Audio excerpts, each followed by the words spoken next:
days that we got to run our embassy. So, dear guests and State Secretary Mularczyk, I also have a very difficult name to pronounce, so please bear with me with your names.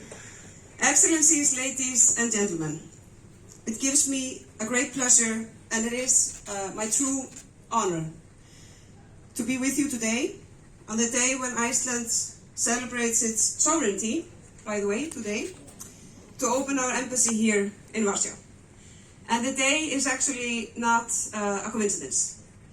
I really thought it was a symbolic day and a symbolic step to use this day, this Icelandic day, which the Icelandic population really cherishes and has strong feelings regards to this day, to open an embassy in Warszawie. Because being sovereign and being independent and being free also means that you can use those strong tools, for example, to open an embassy to strengthen relationship between nations.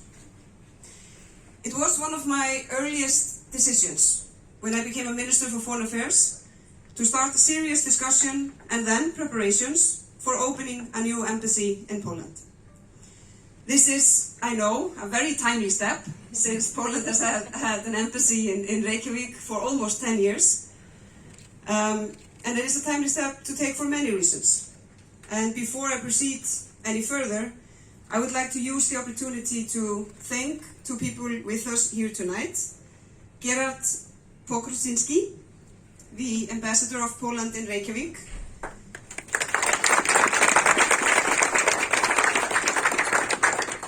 He has been a tremendous asset, both for Poland and for Iceland in Reykjavik. And I know he has been very excited for this day and has been waiting. So I'm sure that he will lift his glass, if he has one, extra high when I'm done. And also Boguslav Semjot, Iceland's Honorary Consul in Warsaw.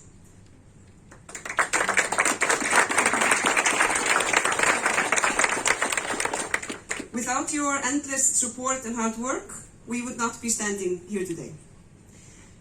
Poland, like I mentioned, has had an embassy in Reykjavik since 2013, and it is needless to state how important and valuable that has been. Poles are by far the largest group of foreign-born inhabitants of Iceland, numbering over 20,000 people, and we only have like 370,000 people in Iceland, so it's a really big number. And their contribution to our society has truly been tremendous for a very long time. Today is a day when Iceland celebrates becoming a sovereign nation. This came to pass in 1918 and was a part of the reorganization of borders and a renewal in thinking about international relations after the First World War.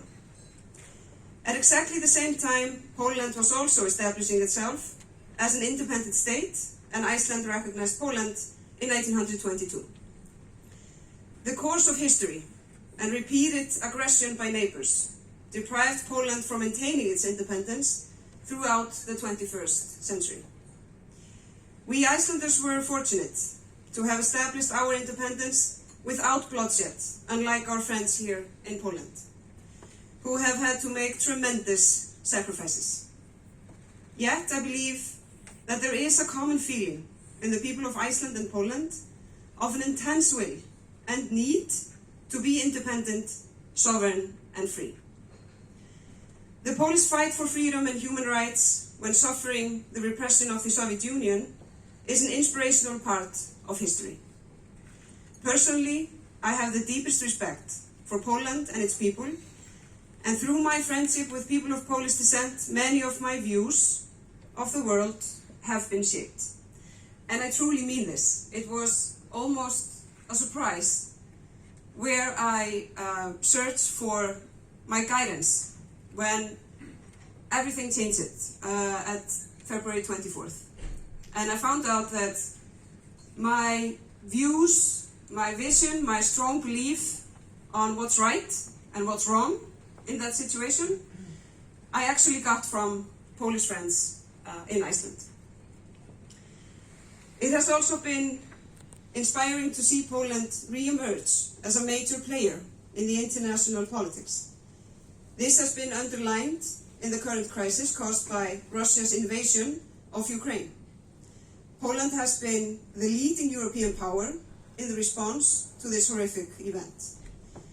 And I also believe that the invasion has served as a reminder to many of the stark difference between societies that respect democracy, human rights, and the rule of law, and then countries like Russia, which have fallen under the spell of autocratic strongmen. Poland is a great friend to Iceland, and I would like to mention 3 things that I am grateful for today, out of an endless list, of course. First, I wish to thank Poland for taking part in NATO's air policing over Iceland, and I was told that some of you who were there are actually here, so a very truly thank you from me and from the Icelandic people. This is not only tremendously valuable to Iceland, but also an important contribution to the overall security of the North Atlantic.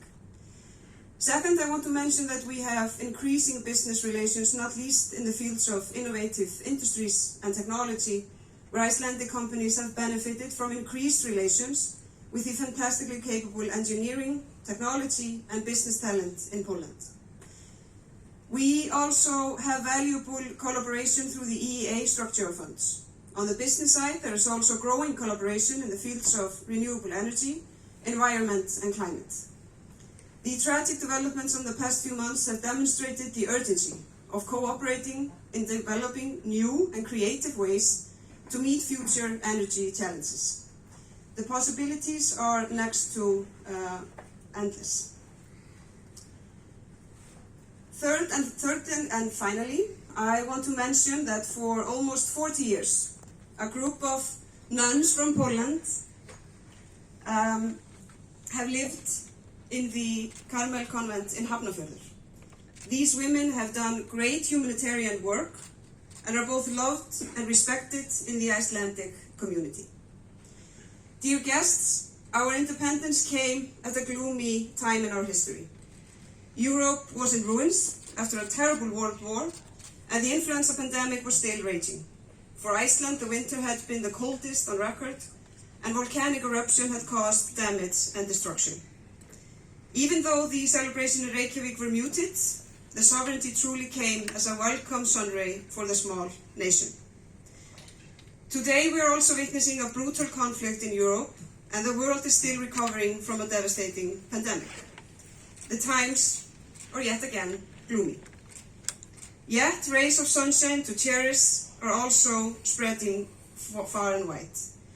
One of the brightest is the cooperation between nations like ours, with the aim of bringing mutual prosperity and friendship, enrich our cultures and advance our common values and causes. Since our new embassy here in Warsaw will also represent Iceland and 3 other important countries, Ukraine, Romania, and Bulgaria, it will play an important role in strengthening the relationship between Iceland and the region as a whole. And especially, of course, in regards to Ukraine. I am sure that we will have many new opportunities to increase and deepen our relations and friendship with the Ukrainian people. And we have tried to find any way possible for Iceland to contribute something and to assist in Ukraine. Of course, we have limits as a nation with no army and no real weapons, so there are limits of what we can do, but we have tried to be innovative in thinking of ways to assist. And whenever these horrible events will be over in Ukraine, we still then have tremendous work to do. And I truly hope that the strong relationship that Iceland and Poland has, and especially, like I mentioned, the trade and the business and the climate and the engineering and the Icelandic companies here and all of it, will come to a good use when we face the big projects that we have to do together to rebuild Ukraine. And let us therefore here today celebrate this milestone in the great relationship between our nations, because for today we're not going to solve every world problem. So we are here to make a toast, meet each other, look each other in the eye, and make new connections, and a promise that we will continue to be on the right side of history, on the human side of history. So thank you very much for being here. It really means a lot to me and our great new ambassador here in Warsaw, our team, our staff here, and I'm sure it also means a lot for the Polish community in Iceland, like I mentioned, which we cherish tremendously. So to the future, to the values we share, and to friendship. So.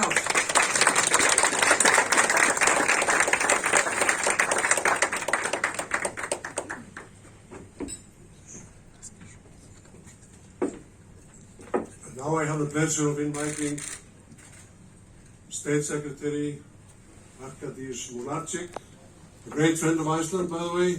He just came back after a second trip to Iceland a few days ago.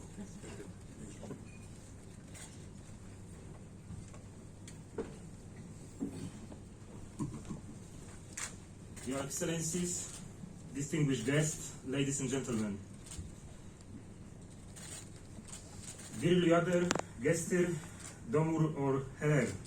Apologies for my bad accent. On behalf of the government and people of Poland, I would like to welcome you here and thank you and your government for opening the embassy in Warsaw. This is a long-awaited and unique event. Although there are many differences between our countries, geographical distance, size of territory, numbers of inhabitants, we pay special attention to what unites us. Certainly, it is a history and the ability to learn from it. For both our nation, an important moment was the 10th century, when in Iceland in 930 a parliament, the Altingi, convened for the first time. Nearly 40 years later, Poland was baptized, which introduced its not only the ranks of Christian and civilized countries, but also to the legal and political system of Europe. We are united by the year 1918, when Iceland, after 7 centuries, and Poland, after 123 years of captivity, regained independence. We are united by our membership in NATO, and finally we are united by the Poles who chose Iceland as their new homeland. I would like to take this opportunity to express my gratitude for the hospitality of the authorities and the positive attitude of Icelandic society towards Polish citizens who have found their second home in Iceland. We know that they feel comfortable and safe there. We are proud that they play an important role in the Icelandic economy. Polish-Icelandic relationship has always been strong, but in recent years we have managed to deepen it significantly. We are proven partners ready to support each other in difficult times. When in 2008 Iceland was hit by the financial crisis, Poland did not hesitate and rushed to help, providing Iceland with financial assistance. It brought our countries closer, giving us the confidence that we can count on each other. Today, Iceland is our important political partner in many regional, European and global initiatives. Both our countries recognize the key role of NATO in ensuring peace and security in the Euro-Atlantic area. This shared perception and close cooperation are especially important now. We stand together as steadfast allies in the face of a terrible war of Russia in Ukraine. I wish to thank you, Iceland, for this testimony of the solidarity. There are also many important and promising areas of bilateral cooperation. We attach particular importance to fruitful cooperation in the implementation of the European Economic Area Financial Mechanism, of which Iceland is one of the donors. Thanks to the support provided under the 2 editions of the EEA and Norway grants in Poland, many interesting and valuable projects have been implemented in such areas as environmental protection, culture, health protection, and many others. There are also huge opportunities to deepen cooperation in the fields of geothermal energy. We greatly appreciate Iceland's contribution to the training of highly specialized geothermal personnel in Poland and cooperation in joint projects under the Norwegian and EEA financial mechanism. We are very enthusiastic about the cooperation between Polish Orlen and the Icelandic company Geothermal Resource Park in the area of the hydrogen production using the wealth of geothermal energy. Last but not least, our countries have huge potential for the development of trade and mutual investment. The value of trade exchange has increased significantly over the past years. There are also significant prospects for the pending bilateral cooperation in the energy sector. I am convinced that thanks to the opening of the embassy, we are going to learn a lot more about each other and find many new areas in which we can cooperate. Bilaterally and also in terms of the regional and global issue, we have still plenty to discover about ourselves. Poland and Iceland have been successfully bridging the gap and getting closer together for years. And today we feel this especially strongly. Opening the embassy in Warsaw takes our relationship to another level, and we are looking forward to build upon that. Thank you so much. Bardzo dziękuję. Tank Karlega Ferry.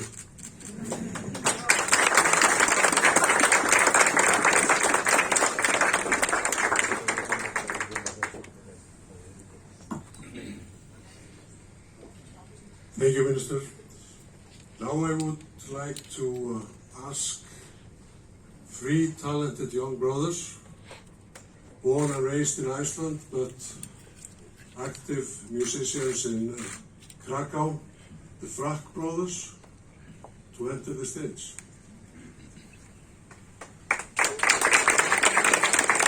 Velkomin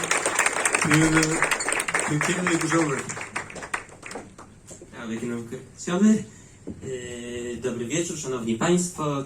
Może krótko się przedstawimy. Nazywam się Maksymilian, Nikodem, Mikołaj. Jesteśmy braćmi wychowanymi, urodzonymi na Islandii, na fiordach zachodnich. Od paru lat już studiującymi w Polsce, więc może reprezentujemy takie młode pokolenie łączności islandzko-polskiej.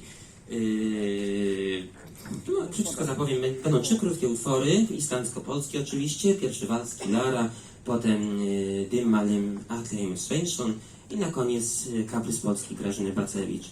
Łukański nutin tajki farytla na islamska, alltaf gaman tala islamsku í Pólandi. Þetta besta tækifæri hér í kvöld. Læt kannski prófum tala. Kæru gestir, við erum þríbræður frá Ísafirði, ég heiti Nikodem, þetta Maximilian og Mikolaj. Í kvöld ætlum við að spila 3 stutt verk. Fyrst munum við 3 spila vals eftir Wojciech Kilar. Næst spila ég og Mikolaj intermezzo úr Dimmalem eftir Atleheimer Sveinsson. Og að lokum mun Maximilian spila pólska kaprys eftir Grażyny Bacewicz.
Fyrir kærlega, þetta var læslegt. Now it's time for the formal cutting of the ribbons here, and I will kindly ask both ministers to join me here.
Excellencies, ladies and gentlemen, now it's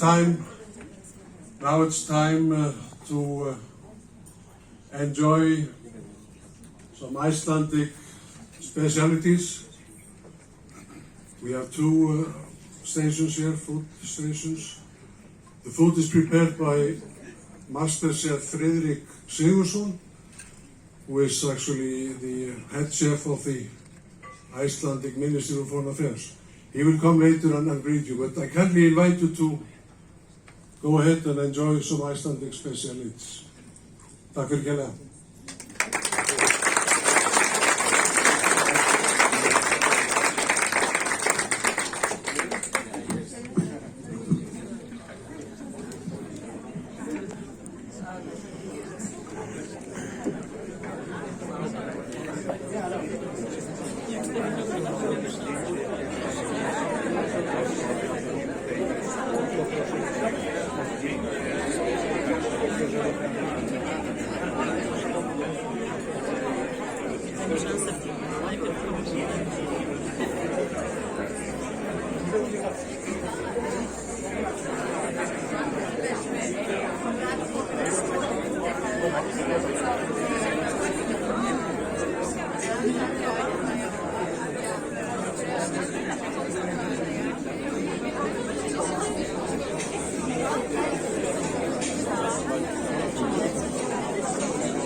No raczej to są czyjeś konie.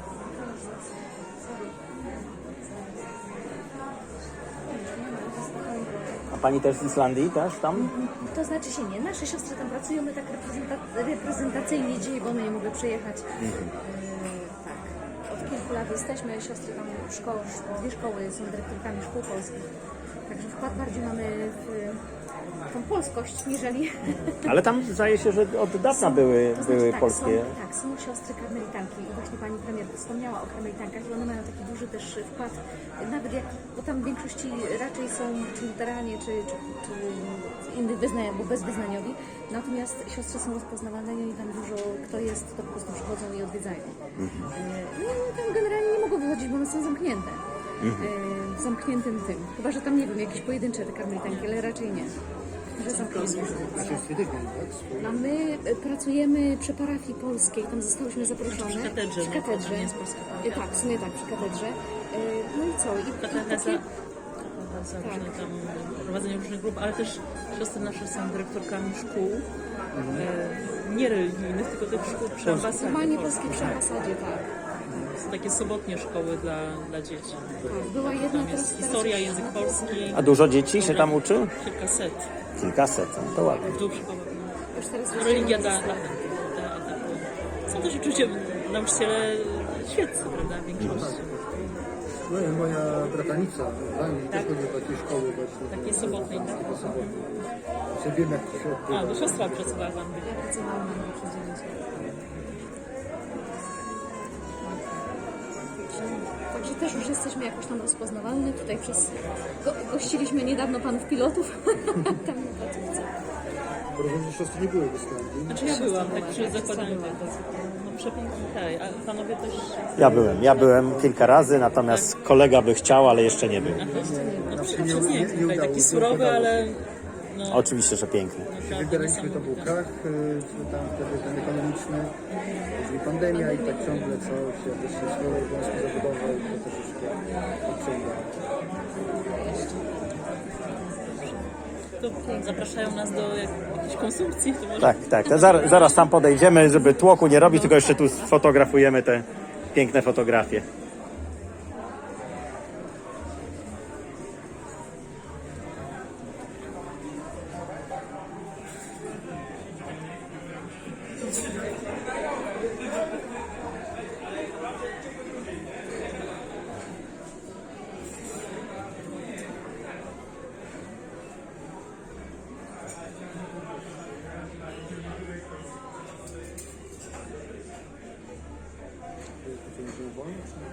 Proszę? Znaczy tak, one ogólnie mieszkają chyba nie mają swoich takich... Znaczy nie, właściciele mają, tylko nie mają, jak to się u nas w Polsce mówi... Ogrodu, zagód. No, stajni, nie mają stajni chyba i one żyją normalnie cały rok chyba na wolności. Nie wiem jak w zimie, ale w lecie to one stoją na wolnym powietrzu. Bo to są te takie koniki, o ile to są te, bo tam pewnie też są takie normalne, ale większość tych islandzkich koni, które są słynne z tego, że mają ten tak zwany piąty bieg tolt, którego nie mają konie europejskie i te konie oczywiście turyści przyjeżdżają, żeby sobie na nich jeździć. Można sobie, akurat myśmy tego nie doświadczyli. Jest szybszy czy wolniejszy? On jest taki, jakbyś chodził po rozgrzanych węglach trochę, bo to jest typowe pochodzenie po ostrych skałach. Żeby koń się nie przewrócił gdzieś na takich właśnie ostrych kamieniach, to on właśnie stąpa w taki trochę dziwny sposób. To myślę, że ten styl chodu jest też u europejskich koni dostępny, jak się je wyćwiczy. Natomiast tam to jest wrodzony, że tak powiem. I to jest taka cecha charakterystyczna tych koni.